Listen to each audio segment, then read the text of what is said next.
Bonjour, bonjour. Aujourd'hui, j'avais envie de vous partager les informations sur le TDAH versus le trouble de la personnalité limite. Saviez-vous qu'il y avait 30 à 40 des gens qui ont un TDAH qui vont développer un trouble de la personnalité limite? C'est des statistiques qui sont quand même assez impressionnantes, je trouve. Il y a même certains spécialistes qui disent que c'est jusqu'à 50 des jeunes qui ont un TDAH qui vont développer un trouble de personnalité limite. Curieusement, le TDAH semble bien accepté dans la société, tandis que le trouble de personnalité limite, il y a plus de stigmatisation dessus. Donc, je trouve ça important aujourd'hui de vous partager les critères d'un comme de l'autre, afin non pas de vous autodiagnostiquer ou d'autodiagnostiquer vos enfants, mais bien de les orienter vers les spécialistes qui sauront les aider. Donc, après avoir visionné cette capsule vidéo, vous serez en mesure d'avoir une bien meilleure compréhension de ces deux troubles qui peuvent aussi avoir des traits communs. Mon nom est Joanne Lavoie, je suis conférencière borderline, coach en programmation neurolinguistique et l'auteur de plusieurs best-sellers sur le trouble de personnalité limite, dont Borderline n'est pas folle, Borderline est heureuse et les nombreux romans Histoire de TPL dont nous nous servirons aujourd'hui. Je vais vous faire un petit partage d'écran pour vous partager les nombreux critères pour le TDAH, parce que vous allez voir à l'instant à l'écran que ça fait beaucoup de questions à se poser. Cette magnifique grille a été conçue et réalisée par Pierre Poulain, qui était, parce que je crois qu'il est retraité maintenant, pédiatre au 6 de Saint-Georges. Donc, je vous invite à peut-être me mettre sur pause, aller chercher papier, crayon pour être en mesure de venir faire ce questionnaire où vous y avez accès dans le roman Histoire de TPL avec la belle Marie-Lou l'impulsive, si je ne me trompe pas. Effectivement, c'est dans Marie-Lou l'impulsive. Donc, le questionnaire pour le TDAH, je vous invite à prendre une feuille de papier et à écrire pour chaque question le choix de réponse, pas du tout, un peu, modérément ou beaucoup. Donc, ensuite, sous les colonnes, un peu, pas du tout, un peu, modérément et beaucoup. Je vous invite à noter, nous aurons 36 questions que vous avez aussi accès sur le lien www.attentiondéficit-info.com. Donc, vous y aurez accès pour aller le faire directement si c'est toujours disponible au moment où vous regardez cette vidéo. Donc, première question. Souvent, il ne parvient pas à prêter attention aux détails ou fait des fautes d'inattention dans les devoirs scolaires, le travail ou d'autres activités. Vous comprendrez que le questionnaire est formulé en fonction des questions pour votre enfant. Donc, vous pouvez le convertir pour vous-même si c'est le cas. Donc, est-ce que c'est pas du tout, un peu, modérément ou beaucoup? Deuxième question. A souvent de la difficulté à s'endormir le soir. Troisième question. A des tics, mouvements ou bruits? Quatrième question. A souvent du mal à soutenir son attention sur des tâches ou des activités de jeu. Exemple, a du mal à rester concentré durant les cours, les conversations ou la lecture d'un long texte.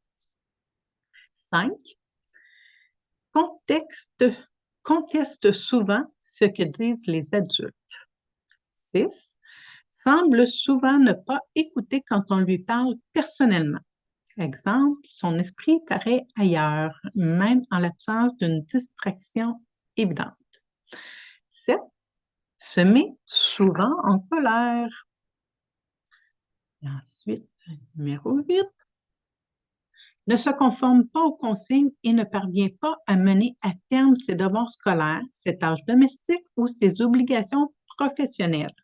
Exemple, commence le travail, mais perd vite le focus et est même facilement distrait. 9. Parle souvent trop. 10. Est souvent anxieux ou nerveux à propos de certaines choses. 11. Laisse souvent échapper la réponse à une question qui n'est pas encore entièrement posée. Exemple, termine les phrases de ses interlocuteurs, ne peut attendre son tour dans une conversation. Et 12 a souvent du mal à organiser ses travaux et ses activités. Exemple, difficulté à gérer des tâches séquentielles, difficulté à conserver son matériel et ses effets personnels en ordre, travail en désordre et désorganisé, a une mauvaise gestion du temps, ne parvient pas à respecter les délais. 13. Commence souvent les bagarres. 14. A des oublis fréquents dans la vie quotidienne. Exemple, faire les corvées, les courses pour les adolescents et les adultes, retourner des appels, payer des factures, respecter les rendez-vous. 15. Est souvent fâché et plein de ressentiment. 16. S'oppose souvent activement ou refuse de se plier aux demandes ou aux règles des adultes. 17.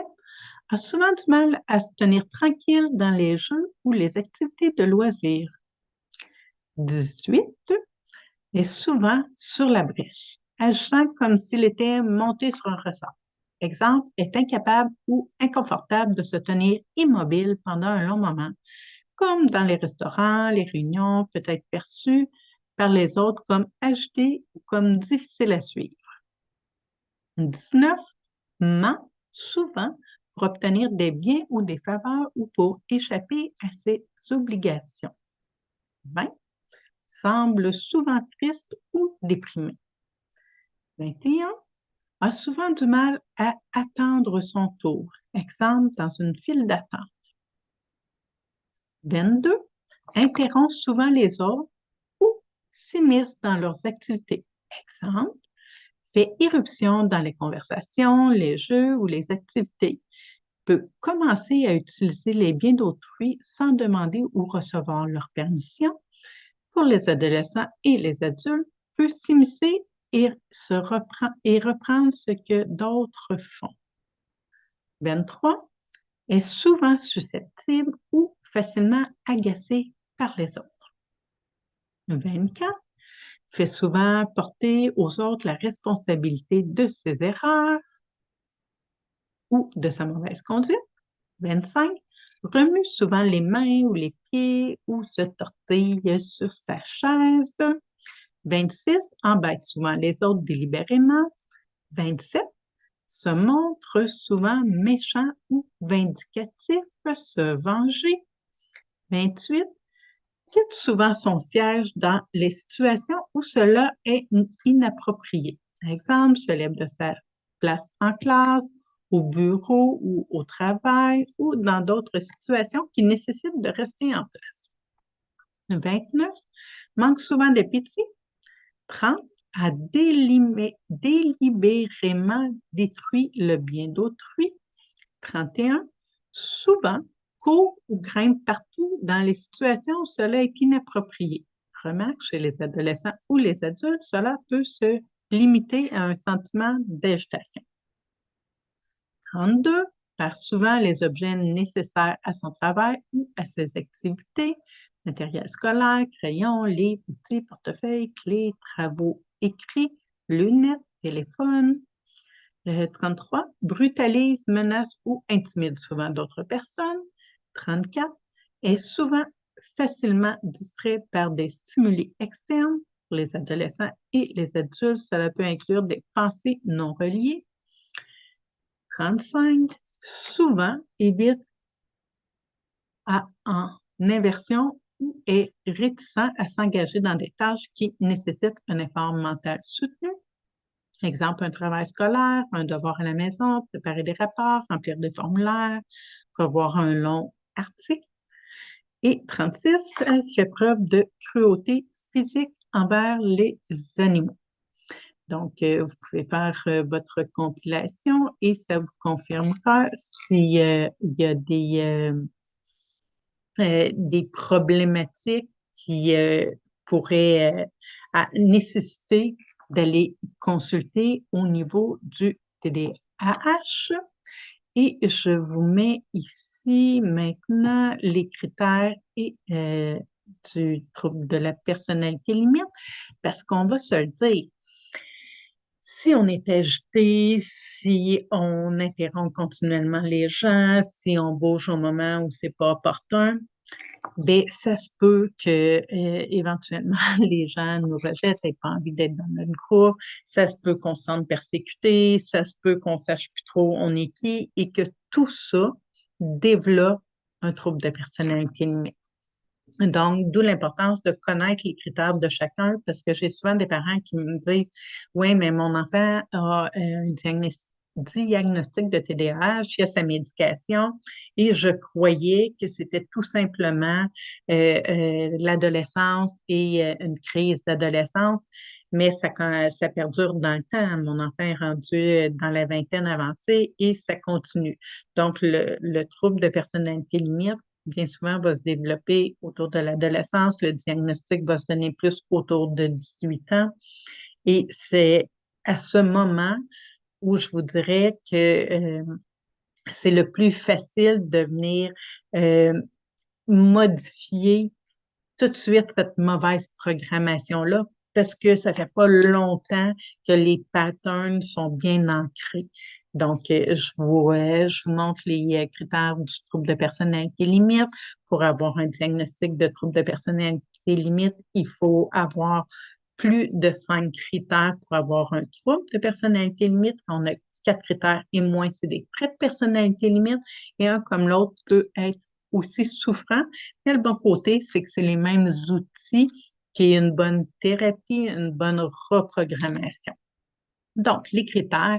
Critère numéro 1, l'anxiété de séparation extrême, donc sentiment d'abandon et de rejet.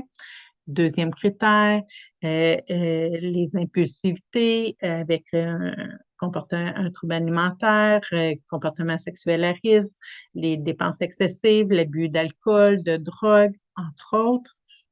Ensuite, numéro 3, saute extrême d'humeur, un événement mineur causant des sautes d'humeur majeures.